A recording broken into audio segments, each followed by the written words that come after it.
Share market কি এবার ওপরে যাবে নাকি আরো নিচে পড়বে? মার্কেটের টপ বা বটম কেউই নিখুঁতভাবে বলতে পারে না, এটাই মার্কেটের ধ্রুব সত্য। তবে টেকনিক্যাল দক্ষতা এবং বিশ্ববাজারের পরিস্থিতির উপর ভিত্তি করে আমরা একটা শক্তিশালী অনুমান করতে পারি। গত 3 সপ্তাহ আগে নিফটির 22,000 লেভেলের নামার যে পূর্বাভাস আমি দিয়েছিলাম তা আজ বাস্তব হয়েছে। চলুন একবার ভিডিওটা দেখে নেওয়া যাক। এখন কোন জায়গায় গিয়ে সাপোর্ট নেবে মার্কেট প্রথম যে সাপোর্টটা নেবে সেটা হচ্ছে 23,000-এর আশেপাশে। 23,000-এর আশেপাশে একটা ছোট্ট সাপোর্ট রয়েছে বা সাইকোলজিক্যাল সাপোর্ট তো রয়েছে। এছাড়া আরও অনেক ছোট ছোট সাপোর্ট রয়েছে, কিন্তু বড় সাপোর্ট যেটা রয়েছে এই জায়গায় 22,000 লেভেলে সাপোর্ট রয়েছে। নিফটির সাপোর্ট রয়েছে 22,000 লেভেলে।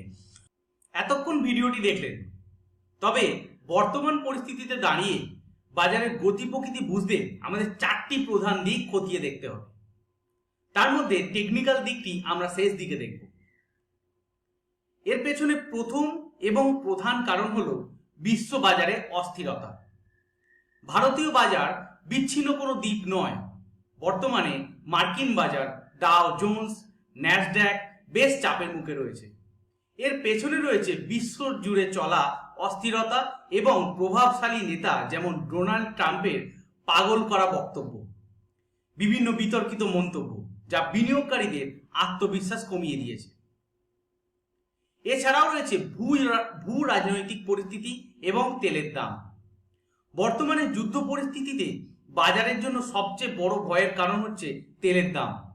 যুদ্ধের ফলে আন্তর্জাতিক বাজারে ক্রুড অয়েলের দাম বেড়েছে, যা সরাসরি আমাদের অর্থনীতিতে প্রভাব ফেলেছে। ক্রুড অয়েল আবার দাম $110 ছাড়িয়েছে।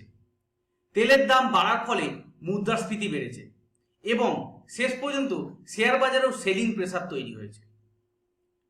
এছাড়াও আরেকটি কারণ হলো টাকার মান ও আরবিআই এর ভূমিকা। ডলারের তুলনায় ভারতীয় টাকার রেকর্ড পতন বাজারকে অস্থির করে তুলেছিল। যদিও আরবিআই পরিস্থিতি সামাল দিতে কিছুটা ইতিবাচক পদক্ষেপ নিয়েছে, কিন্তু বিশ্ববাজারের এই ঝোড়ো হাওয়ায় সেই পদক্ষেপ কতটা দীর্ঘস্থায়ী হবে তা নিয়ে প্রশ্ন থেকেই যাচ্ছে। এখন আমরা সরাসরি চলে যাব নিফটির টেকনিক্যাল চার্টে। নিফটি যদি 22,000-এর নিচে স্থায়ী হয় তবে এই ডাউন ট্রেন্ড আরো গভীর এবং বড়সড় হবে এবং তার সঙ্গে পতনেরও একটা আশঙ্কা থেকে যাচ্ছে। আর যদি এখান থেকে মার্কেট সাপোর্ট নিয়ে ওপরের দিকে যায় তবে তাকে আমরা টেম্পোরারি আপট্রেন্ড বলবো। কেন টেম্পোরারি আপট্রেন্ড বলবো? কারণ মেইন ট্রেন্ড হচ্ছে ডাউন ট্রেন্ড।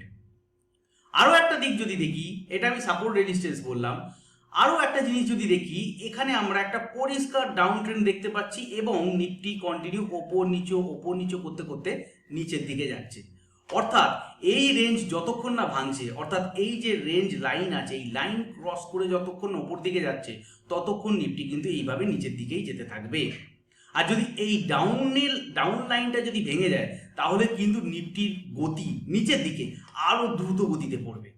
এছাড়াও আর একটা বড় কারণ আছে, সেটা হলো এফআইআই দের হিউজ পরিমাণ সেলিং। যদিও এফআইআই দের সেলিং এর সাথে সাথে ডিআইআই অর্থাৎ ডোমেস্টিক ইনস্টিটিউটরা অনেক বেশি পরিমাণে কিনছে। সেই ডেটাটা আমি দিয়ে দিলাম, দেখে দিচ্ছেন। এতক্ষণ ভিডিওটি দেখলেন, আপনাদের কি মনে হয় মার্কেট কি ওপরে যাবে নাকি এখানেই আটকে থাকবে নাকি আরো নিচে পড়বে? অবশ্যই কমেন্ট করে জানাবেন। আর যদি ভিডিও থেকে কিছু শিখে থাকেন অবশ্যই শেয়ার করবেন আপনার বন্ধু বান্ধব এবং আত্মীয় স্বজনের সঙ্গে যারা শেয়ার মার্কেট সম্বন্ধে শিখতে, জানতে বা আপডেটেড থাকতে আগ্রহী।